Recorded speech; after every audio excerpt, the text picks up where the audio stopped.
হে everyone, আমি Bidisha Roy. Welcome back to my blog. তো আজ হচ্ছে আমাদের পুরীতে লাস্ট ডে 3, আর ওই হিসাবে দেখতে গেলে ডে 4। তো আজ হচ্ছে আমরা প্ল্যান করেছি যে আমরা গোল্ডেন বিচে যাব। আমরা হোটেল থেকে চেক আউট করে গেছি। হোটেল থেকে চেক আউট করে আমরা গোল্ডেন বিচে এখন যাব। গোল্ডেন বিচেই আমরা দুপুরে 1টা পর্যন্ত থাকবো। তো 1:30 থেকে হচ্ছে 1:30টার সময় হচ্ছে আমাদের বন্দে ভারতের টাইম। তো এখন আমরা গোল্ডেন বিচে জাস্ট ঢুকেছি, ওখানে অটো করে নামলাম। নেমে আমরা গোল্ডেন বিচ যাওয়ার এটা রাস্তা, এতটা সুন্দর এই রাস্তাটা, মনেই হচ্ছিল না যে এটা কোনো আমরা পুরীতে আছি, একদমই নতুন একটা পুরী। তো আমি এই বিচটাতে ফার্স্ট টাইম এলাম। এই বিচটা হয়েওছে নতুন, আমি যখন লাস্ট টাইম এসেছিলাম তখন এই বিচটা হয়নি। তো এই গোল্ডেন প্যালেস এটার সাথেই এদের রাস্তাটা অ্যাটাচ করা আছে। এটা এটা এই রাস্তাটা দিয়েই চলে যাচ্ছে তোমার এই গোল্ডেন বিচ।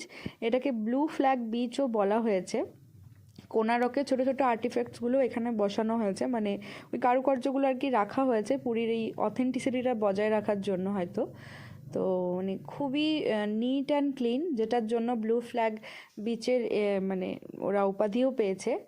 তো খুবই ভালো ছিল, মনেই হচ্ছিল না যেটা পুরীর একটা জায়গা।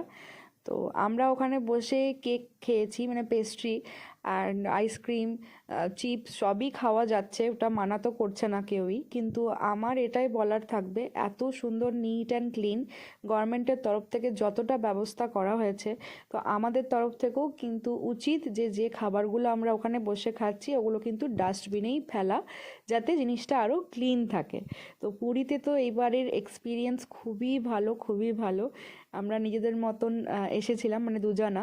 তো ভেবেছিলাম বোর হব, বাট খুব খুব খুব ভালো ছিল এবারের experience. Specially blue flag beach তো আমাদের মন জিতে ফেলেছে। তো এরপরেই চাপলাম 1:30টার সময় বন্দে ভারত। এই ট্রেনটা আমাদেরকে 8:30টার মধ্যে কলকাতায় নামিয়ে দেবে হাওড়াতে। হাওড়া থেকে আবার আমাদের রিটার্ন আছে, ওখান থেকে আমরা কোনো ট্রেন ধরে আবার দুর্গাপুর যাব।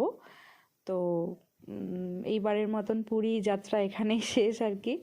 তো আমরা বন্দে ভারতে করে যাচ্ছি এখন হাওড়া। 1:30টার সময় যথারীতি ট্রেন ছেড়েছিল, আর ছাড়ার পরেই আমাদের লাঞ্চ দিয়ে দিয়েছিল। লাঞ্চে যা যা থাকে বন্দে ভারতে তাই ছিল, আলাদা কিছু ছিল না। একটা ডাল ছিল, চিকেন নিয়েছিলাম আমরা, তো চিকেন ছিল, আর পরোটা ছিল, আর একটা মিক্স ভেজের মতন ছিল, আর রাইস আর দই। তো কোয়ালিটি কোয়ান্টিটি দুটোই একটু ডিটোরিয়েট করেছে, বাট খাওয়া গেছে, এটা নয় যে খাওয়া যায়নি। খাওয়ার মতন ছিল আর কি, বাট আহামরি কিছু ছিল না। তো তারপরে দিয়েছিল আইসক্রিম। এই গরমে আর কি সেই সময় আইসক্রিমটা ভালোই লাগছিল। তো মাদার ডেয়ারির আইসক্রিম দিয়েছিল, যেটা আমার খুবই ফেভারেট।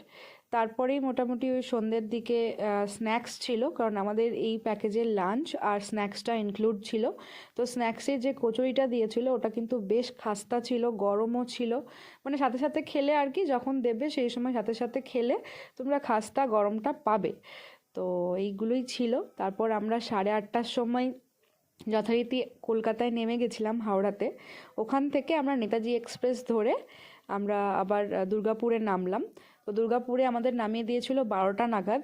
তো 8:30টার সময় নেমে যা তাড়াহুড়ো হয়েছিল, নেমেই আমরা জাস্ট কিছু খেয়েছি, ট্রেনে চেপে পড়েছিলাম। তো যে বগিতে আমরা বসেছিলাম একদমই ভিডিও করার সুযোগ ছিল না, আর ইচ্ছাও করছিল না, এত টায়ার্ড ছিলাম। তো নেমেই আমাদের অটো বলা ছিল, সেই অটো করেই আমরা বাড়ি যাচ্ছি। তো পুরী তো আমাদের এবারের ঘোরা খুবই ভালো ছিল। তো আবার যেখানে যাব নিশ্চয়ই আমি ভিডিও করব।